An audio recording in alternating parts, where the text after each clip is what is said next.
नमस्कार। सभी साहित्य अनुरागी व्यक्तित्वों को मैं नमस्कार करता हूँ। और जैसा कि हम एक श्रृंखला चला रहे हैं साहित्य मंथन की, और उसके तीसरे अंक में हम फिर से हाजिर हैं, उपस्थित हैं। मैं आप सबका भी स्वागत करता हूँ। और आज हमारा जो विषय है वो बहुत ही अनोखा है, अलग सा है। और इस विषय पर जो बात रखेंगे, प्रतिपादित करेंगे, वो हैं बहुत ही प्रसिद्ध रचनाकार, लेखक, कवि और चिंतक आदरणीय डॉक्टर कौशलेंद्र। उनका मैं हार्दिक स्वागत करता हूं। और साथ ही हमारे साथ उपस्थित हैं अचिंत्य मिश्र जी, जो कि छायांकन और इसके जितने भी तकनीकी पक्ष हैं उसको संभालते हैं और संपादन भी कर रहे हैं। और मैं हूं हिमांशु शेखर। आदरणीय साथियों, जैसा कि पिछले 2 अंकों में हमने कुछ बातें की थी, जिसमें कि साहित्य की शब्दावली या साहित्य लेखन के जो अच्छे शब्दों का उपयोग परिनिश्चित भाषा पर बात हुई थी, कहा जाए। और दूसरे अंक में हमने साहित्य के स्रोत और समकालीन साहित्य, विशेषकर हिंदी साहित्य पर अपने चर्चा को एकाग्र किया था। डॉक्टर साहब, एक बहुत ही अनोखी सी बात यह है कि इसके बाद तीसरी श्रृंखला में हमारे मन मस्तिष्क पर, खासतौर से नए जो रचनाकार हैं उनके मन मस्तिष्क पर एक बात आती है कि क्या साहित्य लेखन की कोई वैज्ञानिक प्रक्रिया हो सकती है क्या? वैज्ञानिक प्रक्रिया को मैं कहना चाहिए कि अंडरलाइन करना चाहूंगा, रेखांकित करना चाहूंगा, क्योंकि क्या प्रक्रिया सचमुच में लेखन की वैज्ञानिक हो सकती है?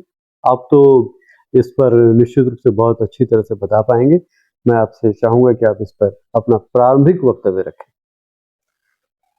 बिल्कुल। कोई भी प्रक्रिया वैज्ञानिक ही होती है। विज्ञान केवल हम उसे तब कहते हैं जब हम उसे अच्छी तरीके से समझ लेते हैं जी। और उसको हम सिद्ध कर लेते हैं, तब हम उसी चीज को विज्ञान कहते हैं। नहीं तो विज्ञान के अतिरिक्त तो कुछ है ही नहीं। सृष्टि का निर्माण, सृष्टि का लय, चाहे वो संगीत हो, लेखन हो या शोध की प्रक्रिया हो। मैंने अनुभव ये किया है कि रिसर्च की जो प्रक्रिया है, शोध की प्रक्रिया और लेखन की प्रक्रिया, बहुत कुछ साम्यता है इनमें। थोड़े बहुत अंतर हैं इसमें। जैसे रिसर्च जब की जाती है तो सबसे पहले हम ये देखते हैं आइडेंटिफिकेशन ऑफ द प्रॉब्लम, समस्या क्या है। मैं थोड़ा सा और पीछे जाऊंगा। मेडिकल में रिसर्च तो यहां से प्रारंभ हुई, लेकिन साहित्य में यहां से प्रक्रिया प्रारंभ नहीं होती। इससे और भी पहले ऑब्जर्वेशन। स्वयं मैं क्या करता हूं, हो सकता है और भी लोग इस तरीके से करते होंगे कि कहीं भी गए, जा रहे हैं या कोई भी घटना को देखा या किसी भी चीज ने आकर्षित किया अपनी तरफ, तो उसको लगातार हम देख रहे हैं, उसका ऑब्जर्वेशन कर रहे हैं। ऑब्जर्वेशन करते समय बहुत सारी बातें मस्तिष्क में आती हैं। अब वो जो घटना घटित हो रही है, वो कहाँ तक उसमें कोई समानता है, कोई विशेषता है या कोई उसमें समस्या है, तब हम उसमें आइडेंटिफिकेशन करेंगे समस्या का कि हाँ, ये घटना हो रही है, यहाँ पर अगर ऐसा ना होता तो जरा ज्यादा अच्छा होता। यानी एक समस्या को हमने आइडेंटिफाई किया। समस्या के आइडेंटिफिकेशन के बाद में फिर अब हम विचार करेंगे कि क्या इस समस्या पर किसी ने पहले कोई विचार किया है, जिसको आप डाटा कलेक्शन बोलते हैं। जी। डाटा कलेक्शन करते हैं, फिर इसके बाद में उसका एनालिसिस करते हैं। एनालिसिस के बाद में फिर आप शोध की प्रक्रिया से गुजरते हैं, सैंपल वगैरह लेते हैं, आप प्रयोग करते हैं। ये सब बात की चीजें हुई। लेकिन जब लेखन की बात आती है तो लेखन में आपने पहले ऑब्जर्वेशन किया, फिर आपने प्रॉब्लम को आइडेंटिफाई किया। प्रॉब्लम आइडेंटिफिकेशन के बाद में फिर आपने ये देखा कि पहले भी किसी ने इस पर ध्यान दिया है या नहीं दिया है, और उनका विचार क्या है इस क्षेत्र में। इसके बाद में फिर आपने सोचा कि ये चीजें छूट गई हैं, इन पर भी चिंतन होना चाहिए, और ये समस्या है और इस समस्या का निराकरण किया जाना चाहिए। अब आप जाएंगे प्रयोग पर। तो यही सारी की सारी चीज लेखन में आती है। जब तक आप समस्या को आइडेंटिफाई नहीं करेंगे, या कोई नहीं भी समस्या है, कोई आकर्षित करने वाली चीज है, मान लीजिए आप प्रेम की कविता लिख रहे हैं, वहां तो कोई समस्या नहीं है, वैसे वहां भी वियोग होता ही है, वहां भी समस्या आती है। जी। तो इन सारी की सारी चीजों में हमने देखा ये, और एक चीज इसमें जोड़ना चाहूंगा कि गर्भ के विकास की प्रक्रिया, उसको भी अगर आप इसमें जोड़ देंगे तो आपको लगेगा कि 9 महीने जो गर्भ के विकास की प्रक्रिया होती है, शोध की जो प्रक्रिया होती है, लेखन की जो प्रक्रिया होती है, बड़ी साम्यता है। तब कोई चीज लिखी जा पाती है।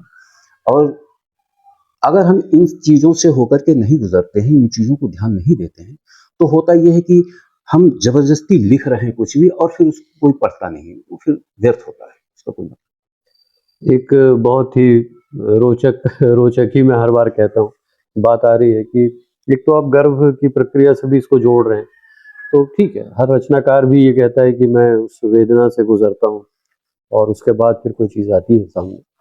चीज़ तो नहीं कहेंगे, वो तो रचना होती है। लेकिन एक बात मेरे मन में आ रही है, शोध प्रक्रिया और रचना प्रक्रिया दोनों को आपने वैज्ञानिक मापदंडों पर रखा है। शोध की प्रक्रिया में रिसर्च जिसको हम कहते हैं, वो भी आपने उसको व्याख्या की। क्या ऐसा आप मानते हैं कि साहित्य में रिसर्च जो शब्द है, पुनः उसका संश्लेषण करने, अवलोकन के पश्चात बहुत आवश्यक है? इसलिए मैं कह रहा हूँ कि क्या सौंदर्य शास्त्रीय जो एस्थेटिक्स के जो मापदंड हैं, वो अपने आप स्वयं नहीं आ जाते किसी रचनाकार में? आप इस पे ज़्यादा अच्छे से प्रकाश डाल पाएंगे। हाँ, स्वयं आते हैं। यहाँ पर अंतर सिर्फ इतना है कि मैं थोड़ा सा विषयांतर होऊंगा, लेकिन उसको मैं आवश्यक समझ रहा हूँ। जी। रिद्म, कैसी भी रिद्म हो, 2 महिलाएं धान को कूट रही हैं, उसमें रिद्म है, संगीत है। ये उनको किसी ने सिखाया नहीं कि ये जो रिद्म है ये भी एक संगीत है, उन्हें किसी ने नहीं सिखाया। कठफोड़वा है, अपनी चोंच से लकड़ी में टक टक टक जी। टक मार रहा है। अगर वहां पर रिद्म है, पुनरावृत्ति हो रही है, एक ही चीज की पुनरावृत्ति हो रही, तो वो लय हो गई। उसे सिखाया नहीं किसी ने, उन महिलाओं को सिखाया नहीं किसी ने, तो ये चीज सिखाई नहीं जाती। आपने बिल्कुल सही कहा कि वो स्वतः ही आती है। मानदंड बदल सकते हैं, सौंदर्य का मानदंड बदल सकता है। पहले कुछ दूसरा था, आज कुछ दूसरा हो गया है, वो मानदंड बदल सकते हैं, किंतु ये सारी की सारी चीजें स्वतः निकलती हैं, स्वतः प्रस्फुटित होती हैं। हम अनुभव करते हैं और सारी की सारी चीजें स्वतः ही प्रस्फुटित होती हैं। जी। तो मुझे ऐसा नहीं लगता कि कोई बहुत ज्यादा इसकी आवश्यकता होती है कि सीखा जाए उसको, या उसका कोई प्रशिक्षण लिया जाए। प्रशिक्षण लेने में ये जरूर है कि आप थोड़ी सी विशेषज्ञता उसमें आ जाती है, लेकिन पहले के समय में जब इस तरीके की चीजें नहीं थी, तभी लोग लेखक हुआ करते थे। जी। जयशंकर प्रसाद जी ने तो घर पर पढ़ाई की और इसके बाद में बड़े उत्कृष्ट लेखक बने हैं।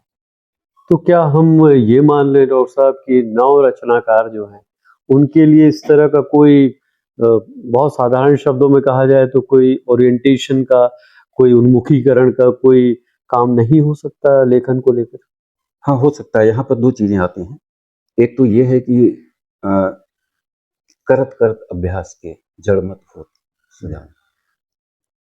ये जड़मति वालों के लिए है, अभ्यास करो, और जो जड़मति नहीं है उनके लिए इसकी आवश्यकता नहीं है, वो तो अंदर से प्रस्फुटित होगा। साहित्य हो, शोध हो, कुछ भी हो। बहुत से लोग ऐसे साइंटिस्ट हुए हैं जिन्होंने एकेडमिक एजुकेशन नहीं ली, लेकिन शोध किए, आविष्कार किए, आविष्कार किए उन्होंने। तो ये चीजें सारी सारी अंदर से निकलती हैं। जो रचनाकार बनना चाहते हैं, अच्छे रचनाकार बनना चाहते हैं, किंतु अंदर से वो वृत्ति नहीं है, वो इंट्यूशन नहीं है उनके अंदर, तो उन्हें तो अवश्य प्रशिक्षण की आवश्यकता होगी। अन्यथा मुझे नहीं लगता प्रशिक्षण की आवश्यकता है। यानी किसी भी कलाकृति के लिए, या कलाकार या साहित्यकार या किसी भी क्रिएटिव राइटिंग भी कहा जाए, उसमें सृजनात्मक लेखन के लिए व्यक्ति के भीतर कोई ऐसा तत्व होना चाहिए जो उसको उस रचनाकार के रूप में बढ़ाए, लेकिन वो प्रशिक्षण से उसे मांझ सकता है। ये बात आपने बहुत ही शाश्वत बात कही, परिमार्जन हो सकता है। एक और बात मैं नए रचनाकारों के संदर्भ में जरूर कहना चाहूंगा कि इन दिनों उस तरह की कविता, कहानियां लिखना अलग ढंग का हो गया है। आजकल बहुत सारे माध्यम उपलब्ध हैं। आज तो ई बुक्स की बात हो रही है, फिल्मों की बात हो रही है, टीवी की बात हो रही है। तो क्या आप ऐसा मानते हैं कि रचनात्मक लेखन, यानी जो क्रिएटिव राइटिंग हम कहते हैं, और स्क्रीन प्ले पटकथा लेखन जो होता है, उन दोनों में कोई तालमेल है, कोई साम्य है, या बिल्कुल अलग टेक्निकल टाइप की बात है स्क्रीन प्ले राइटिंग और क्रिएटिव राइटिंग? दोनों में क्या द्वैत है या मिलती जुलती बातें हैं? थोड़ा सा अंतर है जी। निश्चित तौर से। जब हम कोई रचना करते हैं, रचनात्मक लेखन की जो बात की आपने और पटकथा लेखन, रचनात्मक लेखन में विशिष्टता ये होती है कि लेखक अपने पाठक से जुड़ता है और पाठक को सम्मिलित करता है अपने संवादों के माध्यम से या अंतर्मन से। पहले आप याद करिए कि रानू के, गुलशन के, इन लोगों को जो जिसको लुगदी लोकगीत साहित्य साहित्य का। बोला जाता जी, था, जी। उस तरीके की। तो विज्ञापन जो निकलता था वो ये कि इनका उपन्यास पढ़ करके आपके आंसू रुकेंगे नहीं। जी, जी। मतलब जो आंसू हैं, आंसू भी एक विज्ञापन बन गया और उस प्रोडक्ट को बेचने का एक माध्यम बन गया। लोगों को आनंद की अनुभूति होती थी आंसू बहाने में भी। ये कैसे होता था? मैं उसे रचनात्मक लेखन मानूंगा, अच्छा। भले ही लुगदी साहित्य हो, क्योंकि उसने पाठक को जोड़ दिया। वो हंसता भी है, वो रोता भी है। वो रचनात्मक लेखन हो गया जिसमें कि पाठक जुड़ जाता है किसी भी स्तर पर अपने रचनाकार के साथ में। अब अंतर पटकथा लेखन में ये हो जाती है कि पटकथा लेखन जब किया जाता है तो जो चित्रण है, शब्द चित्र रचना में हुआ, लेकिन पटकथा लेखन में आपको पूरा का पूरा माहौल क्रिएट करना पड़ता है। सारी की सारी चीजें क्रिएट करनी पड़ती हैं। तो ये थोड़ी सी उससे डीप चीज जरूर है, लेकिन है रचनात्मक लेखन का ही एक हिस्सा है वो पटकथा लेखन। बस केवल फर्क इतना है कि उसे थोड़ा और स्पष्ट करना पड़ता है, शब्द चित्रण उसमें और भी गहराई के साथ में। यानी पटकथा लेखन तकनीकी दृष्टि से तकनीकी वो दृष्टि से अलग विधा है और हम उसे एक विधा के रूप में मान सकते बिल्कुल विधा है। हैं। डॉक्टर साहब, आपने अभी बहुत ही अच्छे से बताया कि पटकथा लेखन और इस तरह की जो बातें हैं, जिसमें लुगदी साहित्य का भी आपने उल्लेख किया। तो पटकथा लेखन क्या साहित्य की श्रेणी में आएगा, साहित्यिक विधा के रूप में माना जाएगा, या फिर हम माने कि टीवी में इस तरह के जो कार्यक्रम आते हैं जिससे व्यक्ति जुड़ता है, दर्शक जुड़ता है, रोता है, हंसता है, गाता है, ये सब भी तो प्रभावित कर रहे हैं मन को? तो क्या ये साहित्य है या साहित्य का मात्र आभास है?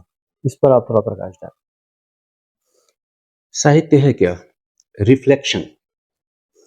लेखक के पास से परावर्तित होती हैं समाज की चीजें।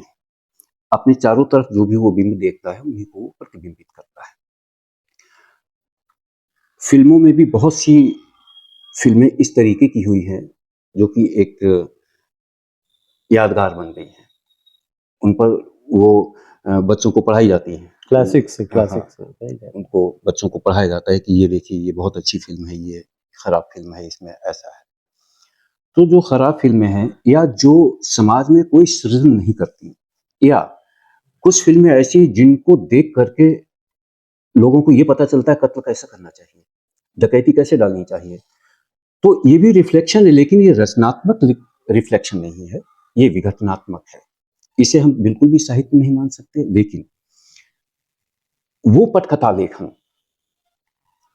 जिससे समाज को कोई प्रेरणा मिलती है आगे बढ़ने की, अपने आप को एनहांस करने की, डेवलप करने की, उसको तो निश्चित तौर से उसमें साहित्य की श्रेणी में रखा जाना चाहिए। एक बहुत ही सार्थक सी बात हुई आज, और हमारे साहित्य मंथन के कार्यक्रमों में लगातार हम लोग कुछ ऐसी बातें कर रहे हैं जिसका सभी जो हमारे साहित्य के अनुरागी व्यक्तियों तक बात पहुंचती है। आज के कार्यक्रम में आदरणीय साथियों, हमने नौ जो रचनाकार है उन पर थोड़ा ज्यादा केंद्रित किया और आज की परिस्थितियों पर और आज के सृजनात्मक लेखन पर केंद्रित किया।